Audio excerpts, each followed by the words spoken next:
Hey, what's up, guys? Welcome back. This is Tommy, and this is Talking with Tommy.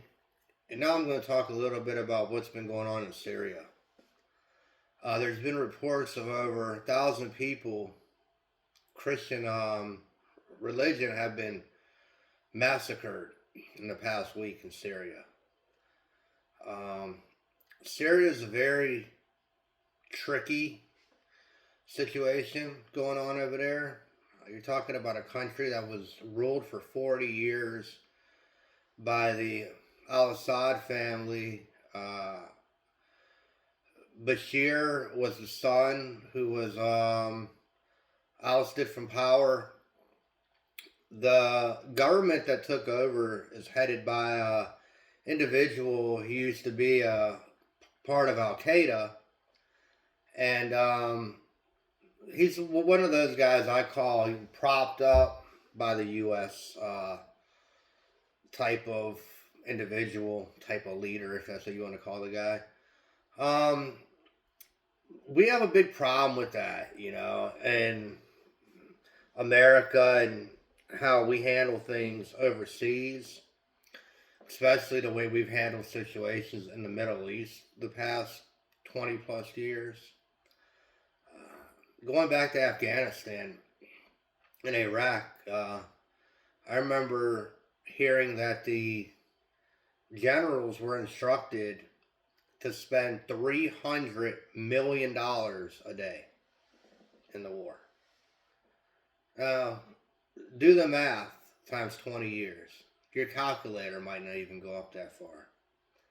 The amount of money that America spends in the Middle East, and then most of the time, the people that we go there to fight are the ones that take back over after we spend trillions of dollars of our money over there.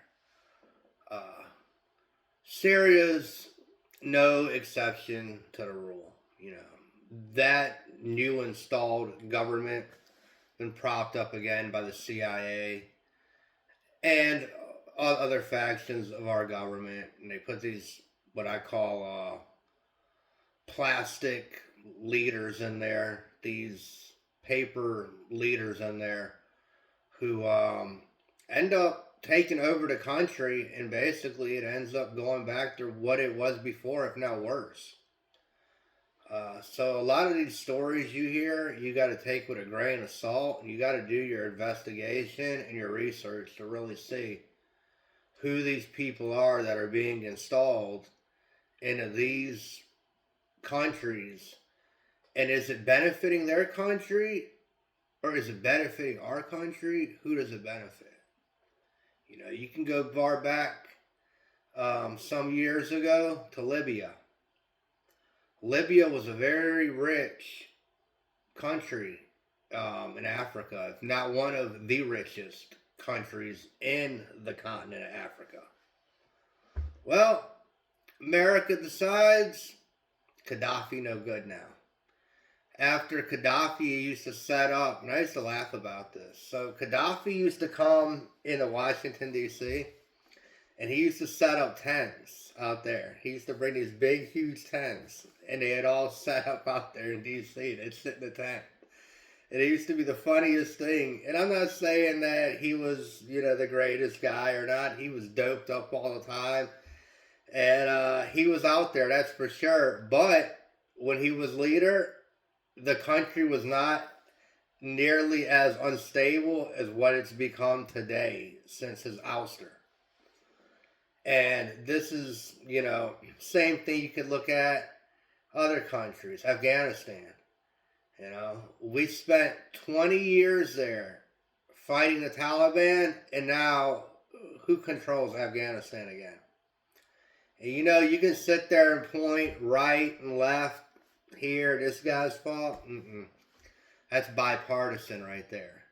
You would have gotten the same result of the Taliban coming back regardless of who had made the order for us to withdraw.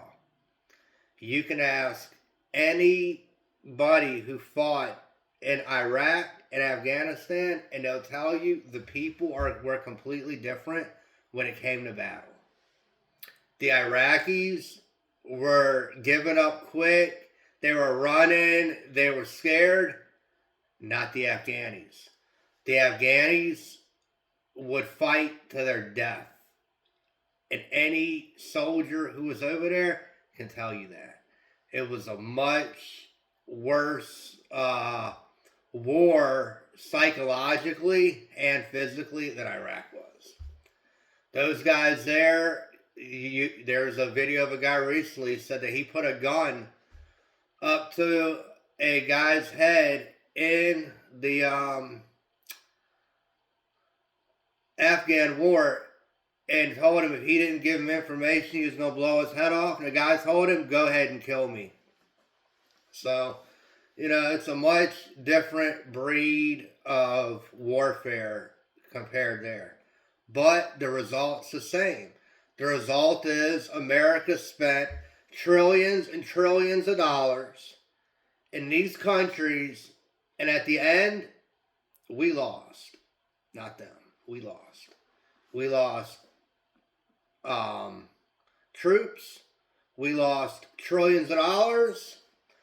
And we lost any kind of goal that we had there, if any at all, to try to accomplish what we set out to do. But, hey, that's my 2 cents for today on that subject. I'll be making some more content. You guys please like and subscribe. And I appreciate all your time for coming to, watch my videos for a few minutes. And take care of yourselves. Bye.